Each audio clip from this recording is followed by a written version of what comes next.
semua agenda-agenda yang ditawarkan kepada beliau itu dieksekusi. Dalam arti rekomendasi ke ASN hari Jumat kemarin dieksekusi. Untuk mengeksekusi sebuah keputusan itu sangat luar biasa, dibutuhkan keberanian, dibutuhkan political will yang kuat. Bismillahirrahmanirrahim. Assalamualaikum warahmatullahi wabarakatuh. Waalaikumsalam warahmatullahi wabarakatuh. Dan selamat sore buat pemirsa channel Bang Icar, Kopi Abang, komentar fakta dan inspirasi. Bersama kita sore ini telah hadir dua tokoh. Yang pertama ada Bang Iwan Salasa, dan yang kedua ada Bang Sahruni Haris. Pada kesempatan sore ini, sebagaimana kita pahami bersama bahwa pemerintahan Bupati dan Wakil Bupati Bulukumba Andi Muhtar Ali Yusuf dan Andi Edi Manap telah memasuki 100 hari pemerintahannya. Nah, pada kesempatan sore ini kita akan membincang bagaimanakah ekspektasi dan harapan yang kemudian telah terrealisasi, dan bagaimana pandangan kedua tokoh yang hadir bersama kita pada hari ini. Olehnya itu, yang pertama akan kita dengarkan pandangannya adalah Bang Iwan Salasa. Selamat sore, Bang. Sore. Menurut Abang, bagaimanakah pandangannya mengenai program 100 hari kerja Bapak Bupati dan Wakil Bupati? Silakan, Bang. Oke, baik. Makasih rekan-rekan sekalian. Pertama soal 100 hari kerja pemerintahan. Ini sebetulnya adalah tradisi demokrasi gaya Amerika, memberi batas waktu kepada pemerintahan yang baru terpilih, lalu kira-kira bisa diukur sebuah kinerja dalam rentang waktu tertentu. Itu satu. Nah, lalu kemudian ini diadopsi di banyak negara, bahkan sudah merambah ke seluruh hampir seluruh pemerintahan di Indonesia ini, entah itu mulai pada level presiden hingga level kabupaten.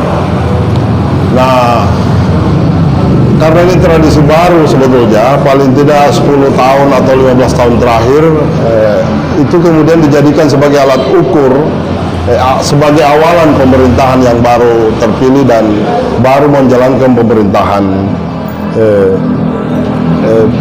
terpilih. Nah, kalau ditanyakan soal pandangan saya soal 100 hari pemerintahan Andi Muhtar Ali Yusuf dan Andi Edi Manap, saya mencermati di media bahwa ada semacam disparitas informasi. Dua media mainstream bahkan saling kontradiktif, ya. Ada yang menyatakan bahwa 12 program harus sudah kelihatan tercapai pada 100 hari pemerintahan. Ada yang menyatakan bahwa itu step by step. Nah, ini yang penting digali sebetulnya dari Pak Sahruni ini sebagai pendukung utama pasca pilkada atau sebelum pilkada. Nah, kalau saya mencermati bahwa 100 hari kerja ini sudah pesat kemajuan, itu satu. Bahwa ada disparitas itu problem, ya. Misalnya katakanlah soal program 1000 rumpon. Nah, yang kelihatan baru 2 rumpon. Nah, ini debatable, apakah dalam 5 tahun ke depan 1000 rumpon itu terpenuhi atau memang dalam 100 hari ini. Ini yang butuh digali informasi secara dalam dari teman-teman yang mendukung. Saya kira itu awalan saja. Terima kasih. Ya, terima kasih, Bang. Jadi Bang Iwan Salasa ini adalah seorang praktisi NGO yang memang banyak berkecimpung di dunia praktis, yang saya kira persoalan lapangan beliau sangat paham. Dan dari yang disampaikan tadi bahwa di masyarakat ini terjadi disparitas, artinya ada dua versi paling tidak pandangan terhadap 100 hari kerja ini. Oleh karena itu, untuk melihat persoalan ini secara objektif, mari kita mendengarkan pandangan dari Bang Sahroni Haris. Selamat sore, Bang. Selamat sore. Ya, beliau adalah salah satu ketua partai pengusung bupati dan wakil bupati yang terpilih.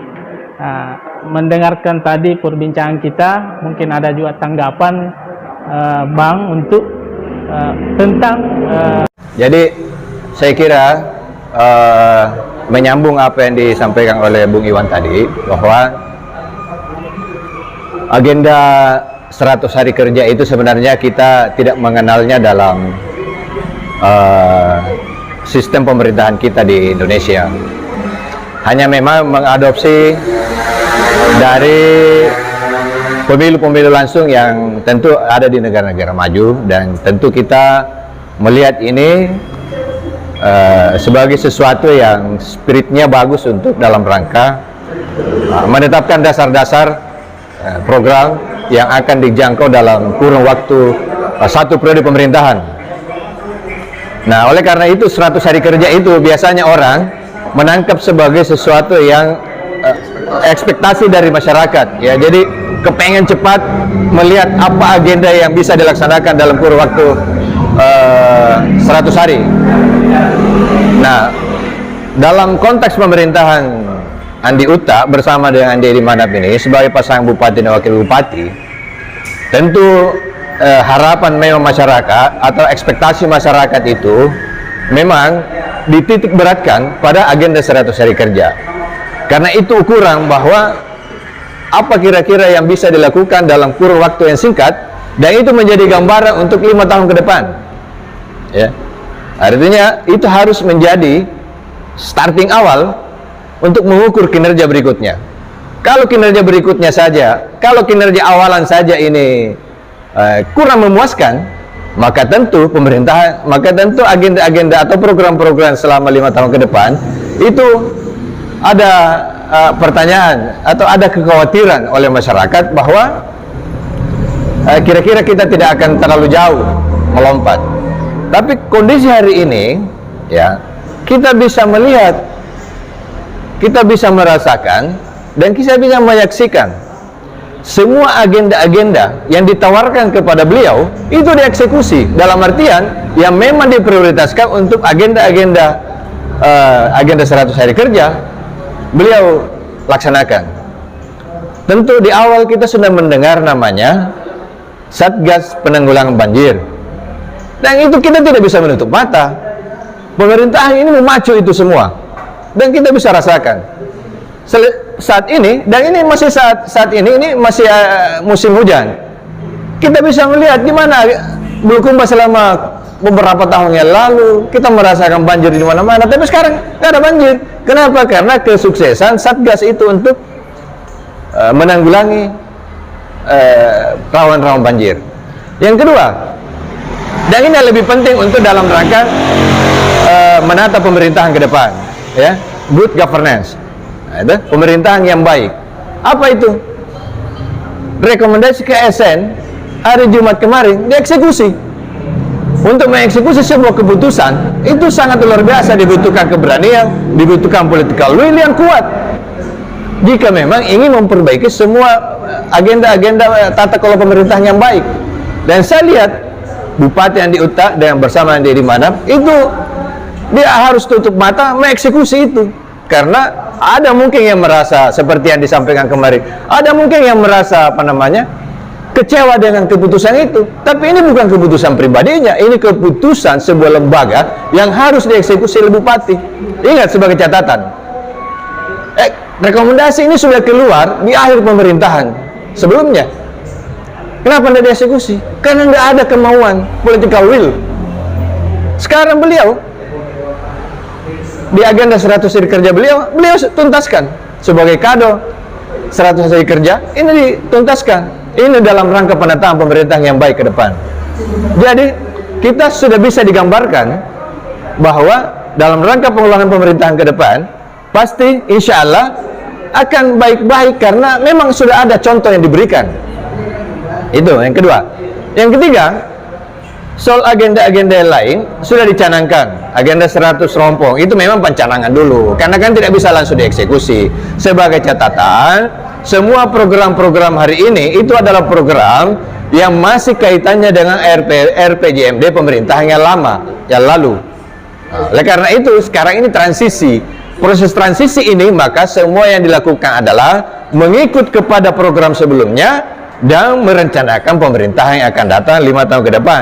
Saat ini juga kita Pak Bupati sudah memacu ya pembahasan RPJMD bersama dengan DPR, ya kan? Nah, itu saya kira sudah langkah-langkah. Bisa ditanya lain kok. Bulukumba ini, Bos, salah satu daerah yang melaksanakan 12 yang melaksanakan pilkada kemarin. Bulukumba ini salah satu daerah yang tercepat mengusung memproses dan mengusul ke DPR soal rancangan RPJMD. Yang lain kan baru ada yang baru perintahkan ini. Kita nggak mesti menyebut daerah lain. Tetapi Bulukumba ini salah satu yang tercepat mendorong rancangan RPJMD ke DPR. Ya, sekarang ini berproses. Saya kira itu. Jadi ada pun tanggapan-tanggapan dari dari baik itu netizen, baik itu dari masyarakat, saya kira wajar-wajar saja. Karena ada ekspektasi yang lebih besar yang diharapkan, ya.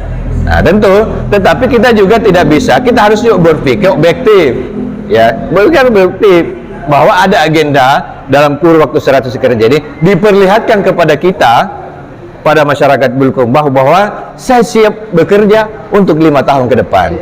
3 bulan saja yang anggarannya sudah dibahas tahun lalu, sekarang ini baru penyesuaian sudah dieksekusi, apalagi untuk 5 tahun ke depan. Saya kira itu.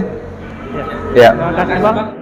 Jadi saya kira pemaparan yang sangat komprehensif mengenai kalau melihat dari program-program yang disampaikan oleh Bang Sahroni Haris tadi sebagai bentuk pengejawantahan dari 100 hari kerja itu, kalau Abang melihat dampak secara langsung ke masyarakat terhadap program-program ini bagaimana itu, Bang? Saya mencatat ada 2 sebetulnya capaian, ya. Satu soal rekomendasi KSN. Menurut saya itu juga lambat sebetulnya. Lambat karena dari mulai awal pemerintahan per 1 hari itu harusnya udah dieksekusi, ya. Yang kedua soal pekerjaan, meskipun saya mengapresiasi itu jauh lebih baik dari yang kemarin. Soal penanggulangan banjir, ini kan masih on proses, ya, masih berjalan. Meskipun di sana sini ada perdebatan siapa yang mengerjakan kanal-kanal itu, apakah swadaya masyarakat atau misalnya pemerintah kabupaten kemudian mengambil alih tanggung jawab untuk menyelesaikan itu secara penuh, itu kita tidak tahu. Yang kedua soal transparansi anggaran. Di sana sini didengar bahwa ini murni biaya full dari Bupati Andi Mukhtar Ali Yusuf. Tapi ini juga butuh diklarifikasi, ya, apakah itu benar atau misalnya APBD dititip di APBD perumahan, kita tidak tahu. Kita butuh transparansi soal itu. Bahwa kinerja dalam 100 hari ini positif, meskipun lagi-lagi saya menganggap bahwa ada disparitas. Karena betapapun itu ekspektasi terhadap pemenang pilkada sangat besar, dengan suara mayoritas 40%, saya kira kita punya harapan yang besar terhadap lebih baik dari capaian yang bisa dicapai hari ini. Itu saya kira poinnya. Terima kasih, Bang. Mungkin bisa langsung ditanya. Ya, saya kira soal harapan masyarakat atau ekspektasi masyarakat ke depan itu saya ulang, ya, bahwa sudah tergambarkan dengan apa yang diraih hari ini. Dan saya ingin menyampaikan juga bahwa Pak Bupati ini saat ini sementara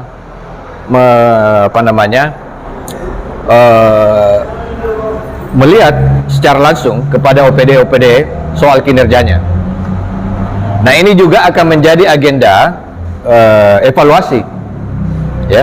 Jadi Pak Bupati sekarang itu lebih banyak memonitoring, ya, melihat kinerja semua OPD yang ada di daerah ini, di Bulukumba.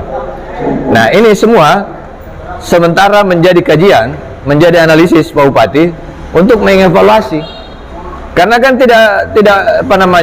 tidak akan berbanding lurus atau tidak akan menjadi lebih cepat kalau bupatinya bekerja cepat, sementara OPD ini lambat atau bahkan tidak bergerak.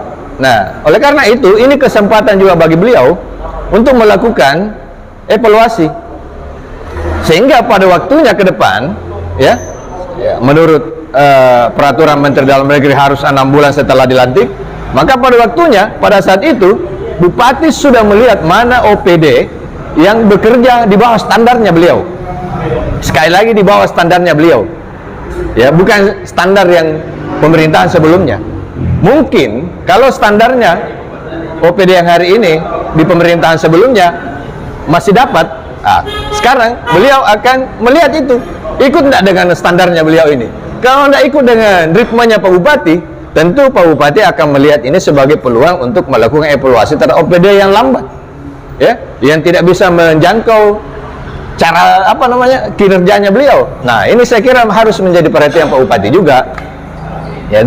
Dan saya kira bagi OPD ya yang melihat ritmenya Pak Bupati, ini sebenarnya peluang juga memperlihatkan kinerjanya ke Pak Bupati. Jadi Pak Bupati melihat mana OPD saya ini yang yang memang bisa bekerja dengan cepat, tentu akan mendapat reward dia. Sebaliknya, kalau ada OPD yang tidak bisa mengikuti ritmenya Pak Bupati, tentu akan dievaluasi atau mendapat punishment, yang minimal umpamanya akan ada pergeseran kepala dinas OPD, ya. Jadi itu saya kira, dan menurut saya tidak bisa menjadi kesimpulan bahwa 100 hari ini, ya, itu sudah semua program terpenuhi. Tetapi ini menjadi gambaran bahwa ada harapan, ada ekspektasi yang besar bisa dilaksanakan pembangunan 2 kali 3 kali lebih cepat dari sebelumnya. Saya kira itu. Baik, terima kasih Bang. Jadi saya kira kita sudah mendapatkan benang merah yang bisa menjadi koneksi antara pemahaman kita bahwa benar ada ekspektasi masyarakat yang belum, ada beberapa ekspektasi yang memang belum maksimal ditunaikan oleh pemerintah hari ini. Tapi di sisi lain pemerintah juga sementara on progress terhadap semua program kerjanya. Baik, mungkin Abang berdua, sebelum kita mengakhiri perbincangan kita pada sore hari ini, saya kembali meminta closing statement, ya, sebagai inspirasi kepada seluruh warga, khususnya warga Bulukumba, bagaimana memandang pemerintahan pada hari ini, kemudian sebagai apalah bentuk partisipasi kita sebagai warga masyarakat. Silakan Pak. Oke, sebagai closing saya kira ada pekerjaan yang mendasar penting diselesaikan seperti yang disebut Bung Saruni tadi soal RPJM. RPJMD itu menjadi cetak biru sebetulnya akan dibawa kemana Bulukumba dalam 5 tahun ke depan. Ini saya kira harus jelas, termasuk membuat hal-hal yang pernah dikesampingkan, ya. Saya kebetulan aktif di pemberdayaan masyarakat pedesaan. Maka sebagai ekspektasi saya terhadap pemerintahan ini, soal katakanlah satu soal kawasan pedesaan menjadi bagian yang penting untuk dipercepat, dilegalkan lalu kemudian dikerjakan.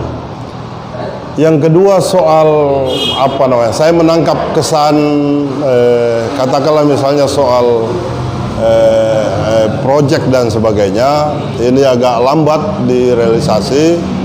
Kelas tengah perkotaan dan kelas tengah ekonomi Bulukumba ini sedang menunggu kapan aktivitas proyek-proyek itu bisa jalan di seluruh Bulukumba, karena ini terus terang bisa mempercepat pergerakan ekonomi di Bulukumba. Yang kedua, sebagai catatan berikutnya soal itu, sekaligus ekspektasi kira-kira ya, apakah benar proyek-proyek ke depan tanpa project? Nah, ini yang butuh diketahui dalam beberapa saat ke depan, ketika itu sudah berlangsung dan sebagainya. Berikutnya soal, karena pemerintahan itu sebetulnya ada dua, dan ada eksekutif dan legislatif. Tentu kita butuh semacam, sebagai orang Bulukumba, kita butuh semacam keharmonisasi ya, keharmonisan hubungan antara dua pemerintahan ini, agar segala agenda Bulukumba ke depan bisa dicapai sesuai blueprint yang sudah disepakati oleh dua lembaga itu. Keharmonisan menjadi starting point dari segalanya. Terima kasih. Ya, saya kira saya menambah sedikit saja bahwa agenda 100 hari ini adalah merupakan gambaran secara umum tentang target pemerintahan 5 tahun ke depan. Saya melihatnya sebagai partai pengusung, saya melihatnya bahwa ada harapan pembangunan 5 tahun ke depan akan lebih maju, dan akan ada perubahan-perubahan yang signifikan lah. Tentu dengan semua itu dimulai dengan pembahasan apa yang tertuang dalam RPJMD, dan itu akan dieksekusi di pemerintah ke depan. Karena ukuran kesuksesan itu harus dilihat dari RPJM yang sementara disusun, dan itu akan dinilai ke depan selama 5 tahun ke depan apakah sukses atau tidak. Semua berangkat dari situ. Karena sistem pemerintahan kita menganut bahwa RPJMD itu menjadi acuan kinerja atau program bupati selama 5 tahun.